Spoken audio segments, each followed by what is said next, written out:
안녕하세요. 책아저씨TV의 초장입니다. 오늘 읽어드릴 책을 소개해드리겠습니다. 제목은 무의식은 답을 알고 있다 입니다. 부제는 길을 잃었을 때, 해결책이 보이지 않을 때입니다. 저자는 석정훈 님이시고요. 이분은 포항공대를 졸업하고 미국 USC 대학원에서 석사과정을 마치고 삼성전자에 입사해서 7년간 스마트폰 개발자로 근무를 하셨습니다. 그리고 현재는 더 깊은 심리상담 연구소 대표로 활동을 하고 계십니다.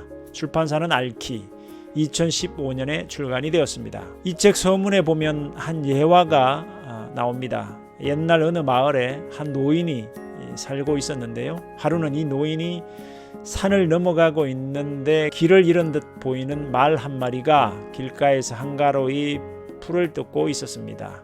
주위에는 아무도 없었고 노인도 처음 보는 말이었죠. 노인은 말의 주인을 찾아주기로 마음을 먹었습니다. 아무 단서도 없는데 어떻게 말의 주인을 찾으려고 한 것일까요? 만약 여러분이라면 이 상황에서 어떻게 했겠습니까?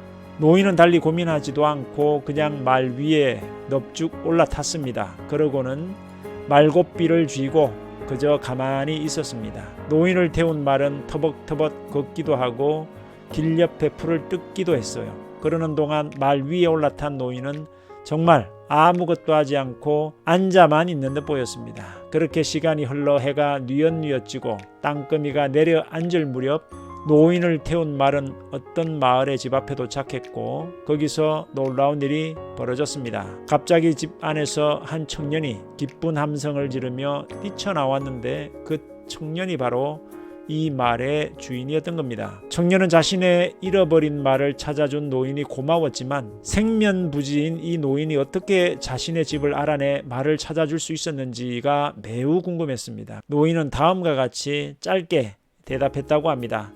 나야 자네 집을 전혀 몰랐지. 자네 집을 찾은 건 내가 아니고 자네 말이라네. 나는 그저 이 말이 길에서 벗어나지만 않게 해줬을 뿐이야. 이 이야기에는 저자가 이 책을 통해 말하고자 하는 핵심적인 메시지가 담겨 있습니다. 여러분들도 아셨겠지만 여기서 말은 우리의 무의식을 상징하고 노인은 우리의 의식을, 그리고 청년의 집은 우리가 추구하는 삶의 목적지가 되겠죠. 세상에는 다양한 자기개발 및 동기부여 책들이 있습니다. 그리고 하나같이 비법이나 노하우를 언급하면서 이대로만 하면 다 이룰 수 있다고 주장하죠. 하지만 이들이 제시하는 방법대로 실천하기도 어려울 뿐더러 설사 실천했다고 하더라도 성공이나 목표를 이룬 경우는 극히 드문 것이 현실입니다. 그래서 저자는 말합니다. 기존의 자기개발 및 동기부여 방법들은 대부분 의식에 치중해 있다는 것이 문제라고 말이죠. 의식적 노력에는 한계가 명확하고 쉽게 지쳐서 나고자를 양산하는 시스템이라는 겁니다. 그리고 최근 연구 결과에 의하면 인간이 자신의 타고난 단점을 극복하는 것은 매우 어렵다는 것이 증명되었다고 해요. 그래서 저자는 지금까지의 자기개발 방법들이 당신에게 효과적이지 않았다면 자신의 무의식 영역을 좀 더 살펴보는 방식의 접근법이 필요하다고 제안합니다. 이 책은 크게 5개의 장으로 구성되어 있는데요. 1장의 주제는 왜 무의식인가입니다. 여기에서는 우리가 왜 무의식의 영역에 관심을 가져야 하는지에 대해 다루고 있고요. 2장의 주제는 무의식이 움직이는 원리 입니다. 그리고 3장의 주제는 무의식의 오작동이고요. 4장의 주제는 무의식이 스스로 답을 찾아가게 하는 법입니다. 여기서는 무의식을 어떻게 활용해야 우리가 원하는 답을 얻을 수 있는지에 대한 방법을 소개하고 있는데요. 바로 오늘 영상에서 주로 다룰 내용은 바로 이 4장의 내용이 되겠습니다. 그리고 5장의 주제는 소원을 이루어주는 무의식입니다. 우리 인간의 무의식은 예측 불허의 거대한 세상 속에서 생존해 나가면서 원하는 것을 얻는 방식에 매우 익숙하다고 합니다. 이는 수백만 년 동안 이 대자연 속에서 혹독한 검증을 거치며 완성시킨 제법 믿을 만한 시스템인 것이죠. 안타깝게도 우리 사회는 지금까지 인간 무의식을 어떻게 활용할 수 있는지에 대해서 크게 관심을 갖지 않았는데 이제는 의식의 힘으로 해결하기 힘든 문제나 상황이 생겼을 때 한번 무의식의 힘을 믿고 그것에게 문제 해결을 맡겨보는 건 어떨까 하는 생각을 가져봅니다. 그럼 책 속으로 함께 들어가 보시겠습니다. 나에게만 통하지 않는 자기계발 비법들. 저는 지금까지의 자기계발 기법들이 지나치게 의식의 영역을 활용하는 방식으로만 이루어졌다는 것이 문제라고 생각합니다. 그들은 무언가 거대한 목표를 세우고 그 목표를 달성하기 위해 얼마나 많은 노력을 들여야 하는지를 강조합니다. 시간을 어떻게 효율적으로 활용해야 하는지, 또 어떤 노트나 플래너 같은 관리 도구를 사용해야 하는지 등 방법적인 요소만 주장합니다. 물론 이러한 방법들이 예전에는 효과가 좋았죠. 노력으로 무엇이든 달성할 수 있는 세상에서는 효율적으로 일하는 방법이 빠른 성공을 보장하고 성공은 곧 행복한 인생으로 연결되니 말입니다. 단점을 극복함으로써 성공한다는 이전의 자기계발 패러다임도 문제입니다. 성공이라는 이상적인 상태를 상정해 두고 그 상태와 비교했을 때 부족한 점이 무엇인지 신속히 발견해서 그것을 극복하기만 하면 모든 임무를 달성한 것으로 간주해 행복한 삶을 약속하는 패러다임 말입니다. 하지만 최근의 연구 결과에서 인간이 자신의 타고난 단점을 극복하는 것은 매우 어렵다는 사실이 증명되었습니다. 물론 의식적인 노력도 매우 중요합니다. 그러나 이러한 인간의 의지력에는 한계가 있다는 것이 생리학적으로 증명됐죠. 결국 세상이 정한 틀에 자신을 억지로 끼워 맞추기 위해 부자연스러운 노력을 강조하는 세상에서 우리는 나에게 꼭 맞는 옷을 입는 것이 아니라 옷에 나를 끼워 맞추려고 애쓰고 있다는 것이 문제입니다. 지금까지의 자기계발 방법들이 당신에게 효과적이지 않았다면 이제 관점을 외부의 목표에서 당신 내면의 모습으로 옮겨야 합니다. 자신의 무의식 영역을 좀 더 살펴보는 방식의 접근법이 필요합니다. 자신의 내적인 모습을 분명히 자각한 후 그에 맞는 자기계발 기법을 만나 적절한 진로를 찾게 된다면 더 이상 의식적인 노력을 기울이지 않아도 됩니다. 당신의 내면이 공명함으로써 충분한 동기부여를 가져오고 그러는 중에 자신도 모르게 무언가에 빠져들어 노력하게 되는 자연스러운 과정을 경험하게 될 테니 말입니다. 우리의 무의식은 자신만의 정체성을 가지고 있으며 이를 세상에 발현해 내기를 강력히 원하고 있습니다. 따라서 이를 알아채는 것이 핵심이라고 할 수 있습니다. 동기를 이끌어내기만 한다면 무의식은 의식이 시키지 않아도 스스로 자신이 원하는 것을 찾아 나서고 자신에게 필요한 방법을 발견해낼 것이기 때문이죠. 만약 자신도 모르는 사이 무의식 속에 잘못된 믿음이나 왜곡된 도식들이 자리 잡았다면 이를 찾아 수정하는 것이 우선적으로 해야 할 일입니다. 잘못된 핵심 믿음들이 우리의 삶을 뒤틀고 불행해지는 방향으로 이끌어갈 수 있기 때문입니다. 우리의 무의식은 자신의 믿음과 관점대로 세상을 해석하고 그에 부합하는 것들을 끌어옵니다. 이런 말이 있습니다. 당신이 할 수 있다고 믿을 수도 있고 할 수 없다고 믿을 수도 있다. 그 어느 쪽을 믿든 당신이 옳다.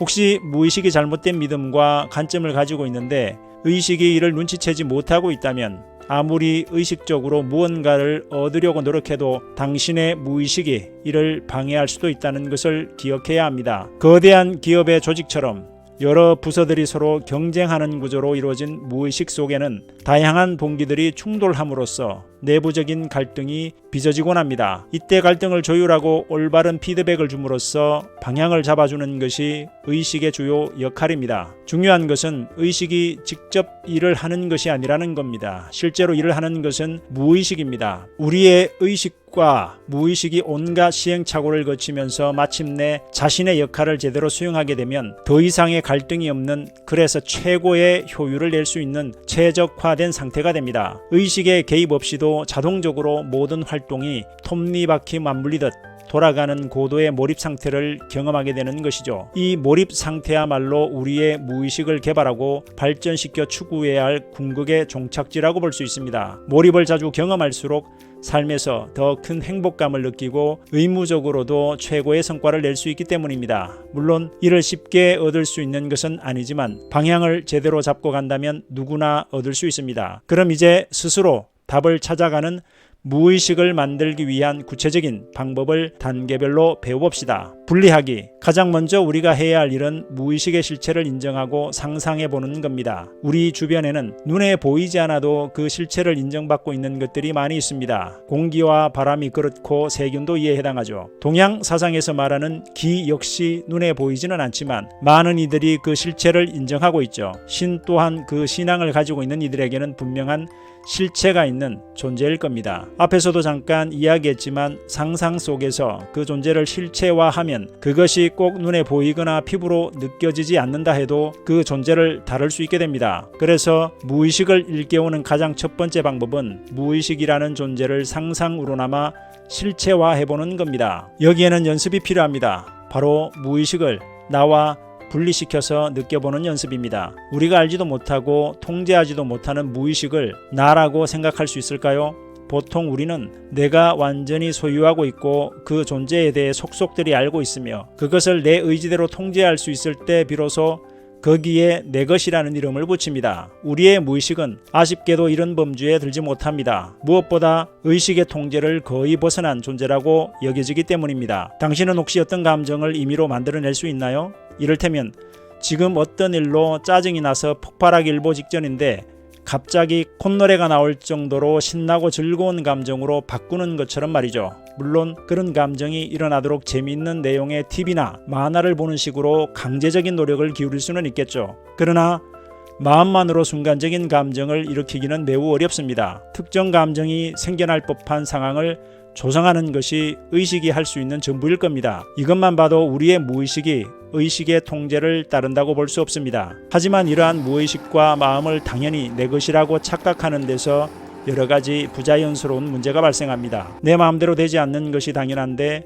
마음이 내 것이라고 착각하다 보니 의지대로 되지 않는 마음 때문에 좌절하고 무력감을 느끼거나 답답할 때가 많은 겁니다. 따라서 애초에 나의 무의식을 내가 아닌 나와 분리된 존재로 받아들이는 것이 좋습니다. 그렇게 생각하고 받아들이면 무의식이 의식의 통제에서 벗어남으로써 생기는 불일치감으로부터 스스로 자유로워질 수 있고 보다 효과적인 방식으로 무의식을 다루는 새로운 방법을 익힐 수 있기 때문입니다. 이렇게 무의식을 나와 분리시켜서 생각하기 위해 저는 제 무의식을 귀여운 강아지라고 상상하고 개념화했습니다. 마치 귀여운 강아지 한 마리가 내 마음속에 살고 있다고 상상하는 겁니다. 실제로 이 강아지는 변덕이 심합니다. 치킨을 보면 참지 못하고 운동기구를 보면 고개를 돌리고 딴청을 부립니다. 하지만 억지로라도 일단 운동을 시키면 언제 그랬냐는 듯이 재미를 붙여 계속하려고 합니다. 이 강아지는 책 읽기도 좋아합니다.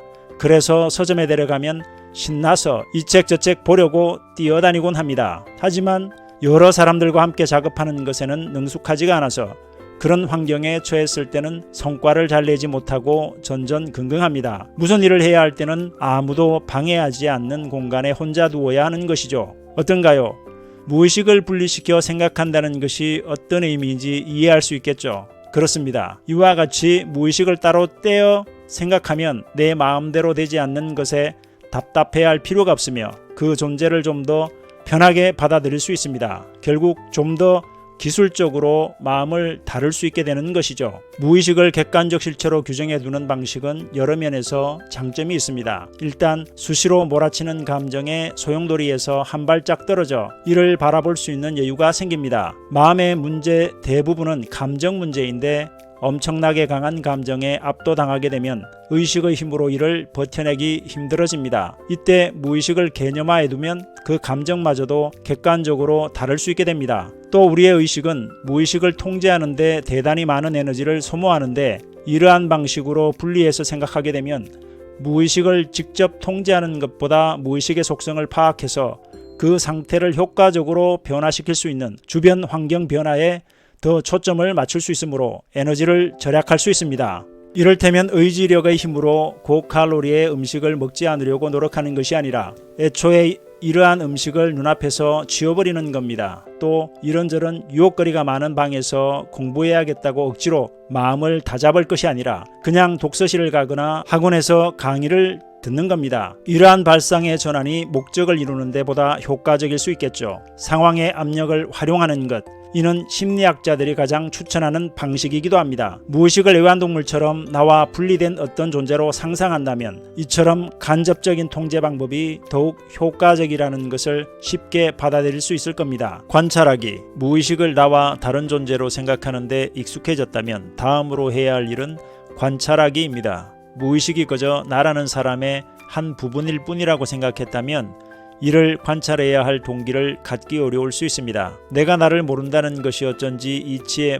맞지 않는 것 같으니까요. 하지만 여기서도 무의식을 나와 분리해서 생각하는 방법이 힘을 발휘할 겁니다. 무의식이 내가 아닌 다른 무언가라고 생각하면 좀 더 호기심을 갖게 되고 보다 구체적으로 세밀하게 관찰해볼 동기를 강하게 느낄 수 있을 테니 말입니다. 관찰하기의 목적은 나의 무의식이 어떤 성질을 가지고 있는지 정확히 파악하는 겁니다. 무의식은 사람에 따라 각기 다른 특성을 갖고 있습니다. 따라서 최대한 객관적이고 구체적으로 관찰함으로써 나의 무의식이 어떤 환경과 상황에서 최고의 만족감을 느끼는지 알아내는 것이 중요합니다. 이것이 무의식이 진정 원하는 것, 진정되고 싶어하는 것이 무엇인지를 알아내는 첫 걸음이기 때문입니다. 관찰하기는 최근 학습 심리학에서 매우 중요한 능력으로 주목받고 있는 메타인지 능력을 키우는데도 좋은 훈련입니다. 앞에서도 소개했지만 메타인지는 생각 위의 생각이라고 이해하면 됩니다. 메타인지는 생각의 과정을 관찰하는데 보통 내가 무엇을 모르는지를 파악해냅니다. 학생들을 대상으로 실험해본 결과 상위 1%의 학생들이 일반 학생들에 비해 메타인지 능력이 월등히 뛰어나다는 사실이 밝혀지기도 했습니다. 상위 1%의 학생들은 끊임없이 자신이 모르거나 잘못 알고 있는 부분이 무엇인지를 찾아서 보강하려 했지만 일반 학생들은 자신이 무엇을 모르는지조차 파악하지 못하거나 모르는 부분을 이미 알고 있는 것이라고 생각해 넘어가는 경우가 많았다는 겁니다. 자신이 틀렸거나 무언가를 모른다는 것을 확인하는 것은 무의식 중에 매우 불편한 감정을 동반하기 때문이었습니다. 관찰하기의 또 다른 목적은 지나치게 충동적으로 반응하려고 하는 무의식의 지배로부터 자유로워지는 겁니다. 앞서 무의식과 의식이 싸우면 반드시 무의식이 이긴다고 설명했습니다. 그만큼 무의식의 충동은 엄청납니다. 때로는 의식이 알아차리기도 전에 무의식은 은밀히 행동해버려서 크게 후회하게 되는 일도 생기곤 하죠. 바로 이때 무의식이 어떤 충동을 일으켜서 의식도 모르게 무슨 행동을 하게 만드는지를 면밀히 들여다보면 충동이 행동으로 이어지는 그 미세한 순간을 감지할 수 있습니다. 그리고 더욱 세밀히 관찰할수록 그 순간을 정확히 감지하게 되어 의식이 통제할 수 있는 여지를 만들 수 있죠. 전자의 목적이 무의식의 속성을 관찰하는 것이라면 후자는 무의식의 동작을 관찰하는 것이라고 이해하면 됩니다. 관찰을 시작하기 전 반드시 해야 할 일이 있습니다. 자신에 대한 선입견을 모두 내려놓는 겁니다. 지금 당신은 이미 잘 아는 영역을 관찰하려는 것이 아닙니다. 당신이 잘 모르는 영역을 살펴보려는 것이죠. 그럼에도 불구하고 나는 이럴 것이다 라는 특정 선입견을 가지고 관찰하게 되면 그렇게 생각되는 모습만 눈에 띄고 거기에 부합하지 않는 숨겨진 영역들은 전혀 보이지 않게 됩니다. 실제로 우리는 이러한 관찰을 통해 전혀 예상치 못했던 새로운 모습을 발견하게 됩니다. 받아들이기 힘든 모습을 발견하게 될 때도 적지 않죠. 하지만 이러한 모든 것을 그러지 않고 있는 그대로 정확히 관찰해야만 보다 효율적으로 자신의 무의식을 바르게 조종할 수 있다는 것을 명심하세요. 가급적이면 객관적인 단서를 중심으로 관찰하는 것이 좋습니다. 생각이나 말이 아닌 행동을 분석하면 좋은 단서가 나올 수 있습니다. 또 그 행동의 결과가 어떠했는지도 같이 검토해보는 것이 좋겠죠. 저 같은 경우 이러한 분석이 매우 큰 도움이 됐습니다. 저는 오랫동안 내가 조직 친화적인 사람이라고 사람들과 어울려 함께 일하는 것을 선호한다고 착각하며 살아왔습니다. 그러다 여러 사람들과 함께 팀으로 일할 때가 되면 주도성을 잃고 우왕좌왕하는 저의 모습을 발견했습니다. 의지와 상관없이 일이 잘 풀리지 않았고 성과도 저조했죠. 지금까지 살면서 높은 성과를 얻었을 때는 혼자서 작업했을 때라는 것을 뒤늦게 알게 된 겁니다. 이는 평소 사람들과 함께 일하는 것에 대한 미덕을 높이 평가해온 개인적인 믿음이 원인이었던 것 같습니다. 나도 그런 사람이길 바랐던 무의식이 의식의 눈을 가렸던 겁니다. 현대 경영학의 아버지라 불리는 피터 드러커는 다음 같은 부류 중 자신이 어디에 속하는지를 반드시 알아두라고 조언했습니다. 먼저 리더 유형인지 참모 유형인지 알아야 합니다. 참모의 자리에서 두각을 나타내어 리더로 승진했는데 이유 없이 성과를 내지 못하고 도태되는 사람들이 꽤 있습니다. 여기에 해당하는 사람일 경우 승진이 독이 될 수 있다는 이야기입니다. 또 자신이 혼자 일하는 유형인지 함께 일하는 유형인지도 알아두어야 합니다. 함께 일하는 유형의 사람일 경우 어느 정도 규모의 사람들과 함께 일할 때 최고의 성과를 낼 수 있는지도 구체적으로 파악해두면 좋습니다. 그리고 듣는 유형인지 읽는 유형인지도 알아두면 도움이 됩니다. 자신의 정보 습득 유형을 알고 있으면 보다 효율적으로 학습할 수 있을 테니까요. 느껴보기, 관찰하기가 자신으로부터 한 발짝 떨어져서 바라보는 것이라면 이제는 실제로 무의식과 접촉해보는 단계입니다. 우리의 무의식을 생생하게 느끼는 것이죠. 앞에서 무의식은 감정이라는 수단으로 의식과 소통한다고 설명했습니다.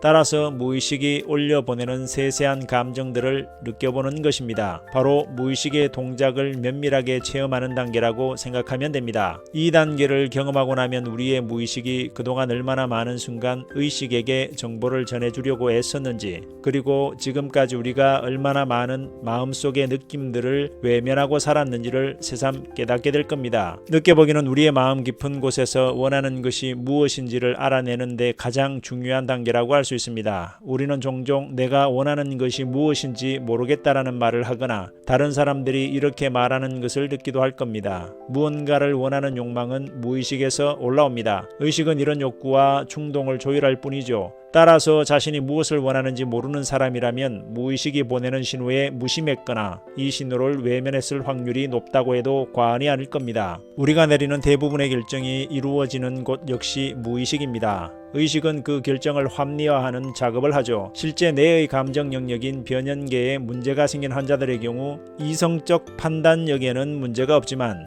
이상하게 아무 결정도 혼자 내리지 못하게 된다고 합니다. 예를 들어 점심으로 짜장면을 먹을지 짬뽕을 먹을지 물어보면 이런 환자들은 열심히 분석을 합니다. 종이를 꺼내놓고 짜장면을 먹을 때의 장점과 짬뽕을 먹을 때의 장점을 하나씩 써나가다가 결국 종이를 새까맣게 가득 채울 때까지도 결정을 내리지 못합니다. 이를 견디다 못한 연구자가 옆에서 그냥 짜장면을 먹자고 하면 지금까지 그토록 열심히 분석했음에도 불구하고 선뜻 상대방의 결정을 따른다는 것이죠. 이렇듯 무의식과 감정은 무언가를 욕망하고 결정하는 데 핵심적인 역할을 합니다. 이러한 이유로 무의식의 소리에 귀 기울이다 보면 세상의 기준과 다른 사람들의 판단을 쫓아가다 보면 자신의 진정한 욕구에는 점점 무감각해질 수 있습니다. 이제부터라도 자신의 마음 깊은 곳에서 들려오는 소리에 주의를 기울이고 그 하나하나의 감정을 깊이 느껴보는 연습을 시작해야 합니다. 현대인들은 수많은 일과와 업무, 가정일로 일상이 바쁘다 보니 늘 걱정과 고민을 떨쳐내지 못하고 수많은 스트레스에 시달립니다. 그래서 몸과 마음에서 보내는 신호를 무시하기 쉽죠. 삶의 모든 순간순간에 집중함으로써 진정한 마음의 평화와 안정을 되찾게 해주는 것이 마음 챙김 명상입니다. 방법은 간단합니다. 지금까지 별 생각 없이 행한 수많은 일상의 행동을 할 때 이제는 마음을 가라앉히고 조용히 그 동작 하나하나를 세심하게 관찰하고 느끼는 겁니다. 그러려면 번잡한 생각들을 내려놓아야 할 겁니다. 그리고 작은 발걸음 하나, 미세한 손동작 하나, 들어마시고 내쉬는 호흡 하나, 조용히 마음에서 올라오는 느낌 하나하나에 모든 신경을 집중해보는 겁니다. 오래 지나지 않아 마음이 고요하고 평화로워지는 것을 느낄 수 있을 겁니다. 그리고 지금까지 무심결에 행해왔던 그 많은 동작들의 단계가 구분되며 그 놀라운 조화로움에 경이로운 기분이 들 수도 있습니다. 이러한 명상이 마음 건강에 매우 좋은 연습이 될 것입니다. 이것에 익숙해지면 좀 더 다양한 환경과 상황에서 마음이 어떤 감정을 느끼는지를 알아볼 차례입니다. 가만히 당신을 둘러싼 주위 모습들을 조용히 둘러보면서 그때 당신의 마음에서 어떤 특이한 감정이 올라오는지 올라오지 않는지 확인해 보는 겁니다. 거리에서 해봐도 좋고 서점이나 상점에서 해도 좋습니다. 저는 이 과정에서 전공이었던 공학을 버리고 심리학에 투신하기로 결심하는 결정적 동기를 얻었습니다. 회사 생활을 하고 있었던 어느 날 우연히 제가 지금까지 사서 보았던 책들의 목록을 정리하게 됐습니다. 단지 지금까지 내가 읽은 책이 얼마나 되는지 확인해보고 싶었을 뿐이었는데 목록을 읽으며 저는 적잖이 놀랐습니다. 당시 업무와 관련된 기술서적을 많이 봤던 시절이었는데도 불구하고 구매한 책들의 절반 이상이 심리학 관련 도서였기 때문입니다. 특별한 목적 없이 호기심이 가는 책들을 골라서 읽었을 뿐인데 제 관심이 이미 공학에서 심리학으로 넘어가고 있었던 것이죠. 제 무의식은 이미 오래전부터 내가 원하는 것을 조용히 끌어당기고 있었습니다. 이렇듯 그 선택의 결과가 크게 영향을 미치지 않는 것이라면 조금씩 무의식의 직관에 결정을 맡겨보는 것도 좋은 훈련이 됩니다. 처음에는 잘 느낄 수 없을 수도 있지만 조금 훈련이 되면 어떤 선택을 할 때 무의식의 반응을 매우 분명히 느낄 수 있게 됩니다. 물론 합리적인 판단이 필요한 부분은 반드시 꼼꼼하게 분석해서 결정해야겠지만 의식은 변수가 많아지는 결정에는 매우 취약하거나 복잡한 결정은 아예 회피해버리기도 한다는 것을 명심하세요. 반면 무의식은 그런 복잡한 결정에 제격입니다. 그렇게 되기까지 수많은 시행착오를 거쳐야겠지만 말이죠. 따라서 평소에 무의식이 어떤 반응을 보이는지 잘 느껴보고 이를 따른 결과가 어떠했는지 비교하는 훈련을 하세요. 그렇게 하다 보면 무의식이 자신의 진짜 바람을 반영한 결정을 내리는데 도움이 될 겁니다. 지시하기. 우리가 무의식을 민감하게 느끼고 관찰하고 그에 반응하면 할수록 무의식은 그 활동을 늘려가며 성장합니다. 귀여운 강아지였던 무의식은 어느새 늠름한 사냥개로 성장했을 겁니다. 의욕이 넘치는 사냥개에게는 집중할 수 있는 적당한 사냥감을 지정해 줄 필요가 있습니다. 이제 본격적으로 무의식에게 일을 시킬 단계입니다. 우리의 무의식은 자신에게 중요하다고 생각하는 것을 알아보고 끌어들이는 능력이 있습니다. 보통은 생존에 필수적인 것들이 최우선순위를 차지하고 있죠. 무의식은 자신에게 무엇이 중요한지에 대한 분명한 기준을 가지고 주위를 탐색합니다. 그리고 그것이 발견되면 적극적으로 이를 구해서 끌어들입니다. 그리고 그 결과에 따라 분명한 감정 기억을 갖게 됩니다. 결과가 좋았다면 기쁨이나 즐거움의 감정으로, 결과가 나빴다면 분노나 슬픔의 감정으로 기억해 두는 겁니다. 여러 대상에 대한 경험이 쌓이면 그때는 예상되는 감정의 크기로 주위를 식별합니다. 이제는 좋은 감정을 더욱 느끼고 싶은 열망이 그러한 감정을 일으켰던 대상을 더 갈망하게 만듭니다. 이러한 과정을 통해 무의식은 우리에게 필요한 것을 찾아내고 끌어들입니다.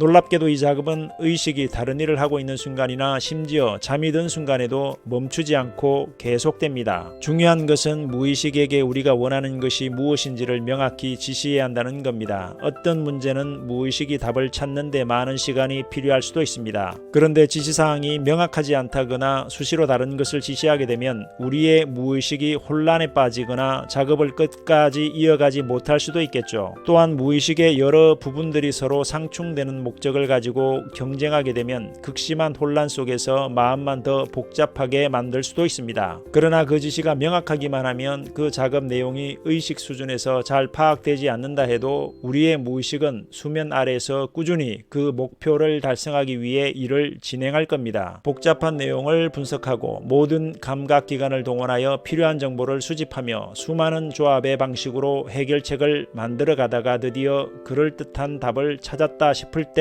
불시에 의식에게 신호를 보냅니다. 그때가 바로 의식이 아하 하는 느낌을 받는 순간입니다. 저는 이러한 무의식의 능력을 여러 가지 분야에 사용합니다. 특히 상담을 진행할 때 유용합니다. 내담자의 무의식 속에 있는 핵심 문제가 무엇인지 간파해야 하는데 내담자의 이야기를 들으면서 동시에 그 문제를 분석하는 것이 쉬운 일은 아니죠. 그래서 한동안은 특별히 분석하려고 하지 않고 내담자가 현재 하는 이야기에만 집중하고 일단 저의 무의식 속에 그 모든 상황을 던져넣습니다. 때로는 갈피를 잡을 수 없고 핵심 문제가 보이지 않아 이대로 상담 시간이 끝나버리면 어떡하나 초조해지기도 하지만 일단 저의 무의식을 믿고 모두 던져줍니다. 그렇게 하면 얼마 지나지 않아 갑자기 눈이 환해지는 듯한 느낌이 들면서 흩어졌던 조각들이 한 곳에 딱 들어맞는 중요한 실마리가 갑자기 떠오르는 경험을 하게 됩니다. 이렇게 떠오른 정보는 의식적으로 분석해 얻은 가설보다 훨씬 더 정확할 때가 많습니다. 무의식을 활용하기 위해서는 원하는 바를 분명히 지시하는 것은 물론 언젠가 무의식이 스스로 답을 찾아내줄 거라는 희망적인 믿음을 가지는 것이 매우 중요합니다.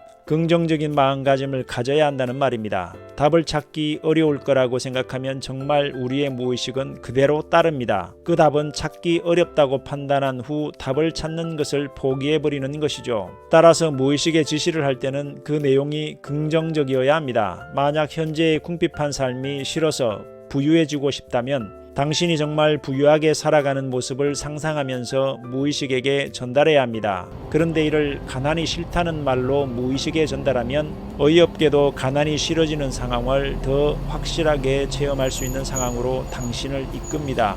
더욱 궁핍한 현실을 강렬하게 끌어들여 가난이 싫다는 믿음을 말 그대로 증명하게끔 말입니다. 지시를 내릴 때는 그런 지시가 성취됐을 때 매우 기뻐하는 모습을 상상하면서 지시를 내리는 것이 도움이 됩니다. 그런 성취감에 기뻐하면 무의식이 이를 실제 감정이라고 느껴 이러한 감정을 얻기 위해 노력합니다. 따라서 만약 어떤 난감한 문제를 깨닫는데 아무리 고민해도 마땅한 방법이 없다고 느껴진다면 차라리 그 문제가 모두 해결된 최종 결과에 집중하는 것이 더 도움이 됩니다. 현재로서는 그 방법이 보이지 않아 막막하겠지만 어떻게 어떻게든 무의식이 방법을 찾아낼 거라고 믿으면서 목표가 달성된 장면의 기쁜 느낌을 실제인 듯 상상하기 바랍니다.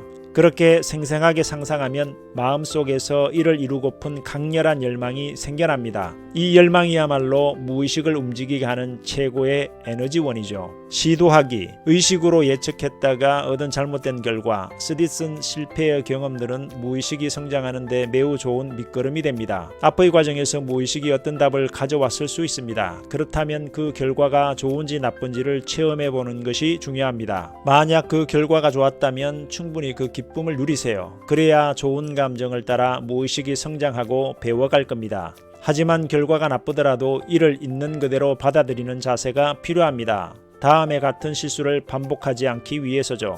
만약 이를 부정해버리면 똑같은 실수를 반복하게 될 수도 있습니다. 젊었을 때 저지른 실수와 실패가 경험이 되어 언젠가 정말 결정적인 순간에 저지를 수도 있었을 실수를 예방하게 되는 것과 마찬가지입니다. 그럼에도 불구하고 실수나 실패에 대한 두려움이 무언가를 시도할 때 가장 큰 장애가 되는 건 사실입니다. 저지르고 나서 크게 후회하게 될까봐 두려운 것이죠. 하지만 여기 눈여겨볼 만한 흥미로운 조사 결과가 있습니다. 바로 후회에 관한 조사입니다. 세상에는 두 가지 종류의 후회가 있는데 하나는 이를 저지르고 나서 하게 되는 후회, 나머지 하나는 시도도 하지 못한 일에 대한 후회입니다. 이 둘 중에서 어떤 후회가 더 치명적이고 고통스러울까요? 일을 저지르고 난 뒤에 하게 되는 후회가 고통스러운 것은 사실이지만 이러한 안타까움은 생각보다 빨리 잊혀서 시간이 갈수록 고통의 크기가 줄어드는 경향이 있다고 합니다. 반면 시도도 해보지 못한 일에 대한 후회는 시간이 가면 갈수록 점점 크기가 커져서 죽을 때까지 가슴에 사무칩니다. 창피당하게 되더라도 그때 그녀에게 말이라도 한번 걸어볼 걸, 가능성이 없어 보이더라도 그때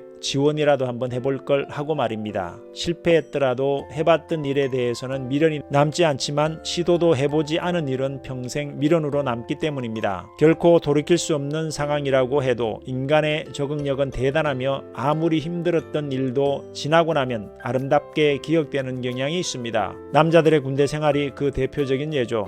따라서 교훈은 명확합니다. 장기적으로 볼 때 후회하게 될지라도 저질러 보는 것이 시도도 하지 않고 포기하는 것보다 낫다. 물론 결과가 빤히 보이는 일에 돈을 거는 건 무모한 일이지만 그 결과가 좋을지 나쁜지 예상하기 어려운 상황이라면 그냥 한번 저질러 보고 경험을 쌓는 것이 훨씬 더 이득입니다. 다양한 시도를 통해 얻게 되는 시행착오의 경험은 무의식의 성장에 도움이 될 뿐만 아니라 인생의 만족감을 높이는 데도 크게 기여합니다. 무슨 일이든 실천으로 옮기기 위해서는 큰 결단이 필요합니다. 우선 사소한 일에 대해 결정하는 연습을 시도해 보세요. 처음부터 엄청난 결정을 내리려고 애쓰기보다 작은 결정부터 내리는 연습을 하다 보면 치명적인 실패를 막을 수 있을 것입니다. 조율하기. 우선 우리의 무의식이 대단히 역동적인 시스템을 갖추고 있다는 걸 알아야 합니다. 프로이트는 무의식이 자아, 초자아, 원초아 이 세 가지가 서로 갈등하고 타협하는 구조로 이루어져 있다고 처음으로 밝혀냄으로써 정신분석학의 지평을 열었습니다. 중요한 것은 우리의 무의식이 이런 세 가지 구분을 넘어서서 다양한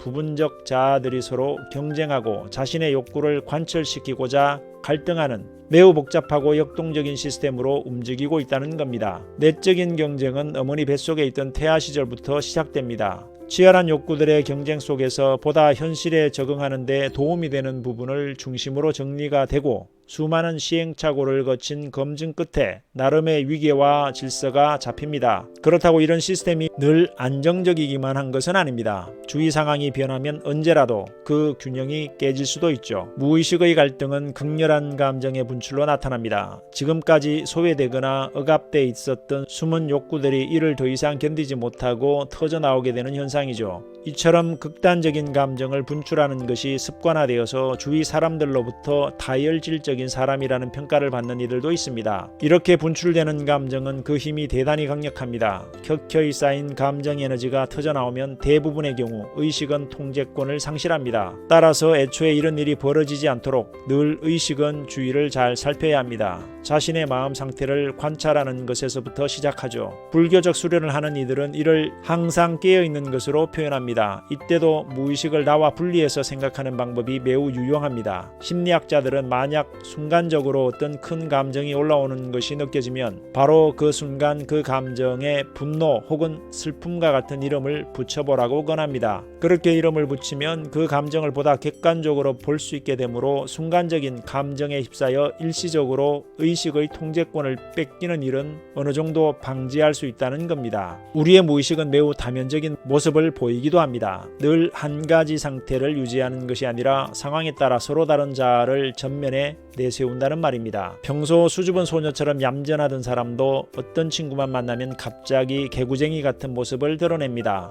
평소 실수투성이의 뭘 해도 어설펐던 사람이 어떤 일에는 무서운 집중력을 보여주며 전문가처럼 일을 처리해내기도 하죠. 이렇게 우리의 무의식은 상황에 따라 매우 다양한 모습을 드러낼 수도 있습니다. 이는 우리의 무의식이 상황의 변화에 매우 민감하게 반응할 수 있다는 뜻입니다. 이를 잘 보여주는 것이 점화 효과라는 겁니다. 어떤 작은 자극에 무의식이 영향을 받게 되는 현상을 뜻합니다. 이를테면 설문조사를 하는 테이블 위에 단지 서류 가방을 하나를 올려놓는 것만으로도 피험자들은 무의식 중에 사무적인 태도를 취하게 되고 살균제가 놓여 있으면 위생에 특별히 신경 쓰는 듯한 모습을 보입니다. 설문지 문항에 노인과 관련된 질문이 많았던 피험자는 젊음과 관련된 질문을 많이 받았던 사람에 비해 복도를 지나가는 시간이 현저하게 느려집니다. 차가운 음료수를 받은 사람들보다 따뜻한 음료수를 받은 사람들이 더 다정하게 반응합니다. 하지만 당사자에게 혹시 그런 것에 영향을 받았다고 생각하느냐고 물으면 그들은 무슨 말도 안 되는 소리냐며 전혀 인정하지 않습니다. 다만 여기서의 요점은 우리의 무의식을 다룰 때 이러한 방법을 소중히 응용할 수 있다는 겁니다. 억지로 우리의 의지력을 발휘해 무의식을 통제하려고 하기보다 이렇게 상황을 바꾸어주는 방식이 훨씬 좋은 효과를 가져올 수 있습니다. 무언가 긴 시간을 두고 성취해내야 할 목표가 있다면 생활 동선 곳곳에 그 목적을 상기시킬 수 있는 물건들을 놓아두거나 환경을 조성해두세요. 무의식이 당신도 모르는 사이에 그 물건들을 따라 한 걸음씩 옮겨갈 테니 말입니다. 또한 무언가 부담스러운 일을 해야 한다면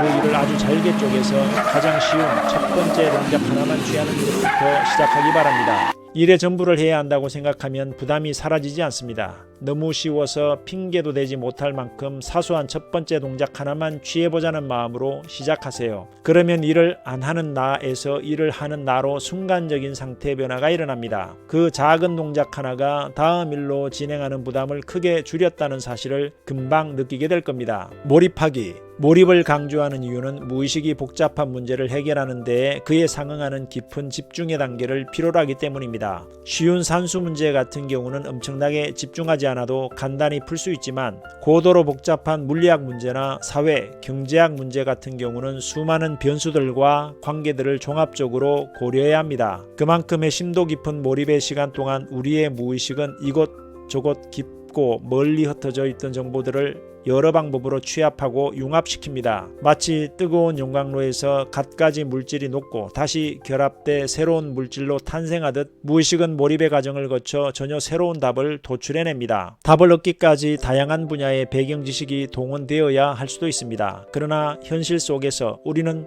어떤 분야의 지식이 필요한지조차 알 수 없죠. 따라서 답을 찾기 전까지 우리가 할 수 있는 최선은 그것이 무엇이든 깊이 집중하는 것입니다. 물론 답을 얻기까지의 과정이 반드시 신속히 이루어지는 것은 아닙니다. 그러나 이렇게 얻어진 답은 누군가의 인생을 그리고 세상을 바꾸기도 했습니다. 종교를 가진 사람은 이를 두고 기도의 응답을 받았다라고 말하기도 하고 어떤 이는 마음의 소리를 들었다, 영감을 받았다라고 표현하기도 합니다. 그 원천이 무엇이든 대부분 2단계를 거쳐 무의식에서 답을 찾은 경우가 대부분이죠. 꼭 그렇게 어마어마하고 대단한 영감이 아니라고 해도 우리가 일상에서 얻는 크고 작은 통찰과 발견 역시 이 과정에서 얻어집니다. 결국 의식적인 과정은 아니죠. 잠시 세상에서 길을 잃은 듯해서 불안하고 답답해하는 사람들이 많은 것 같습니다. 그러나 길을 잃은 것은 의식이지 무의식이 아닙니다.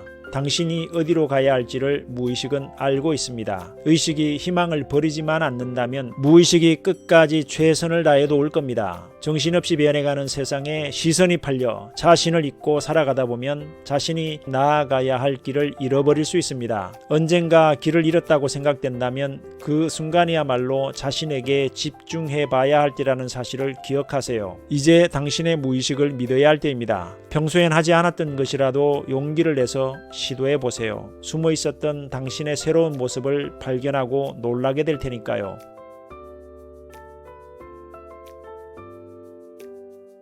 시청해 주셔서 감사합니다.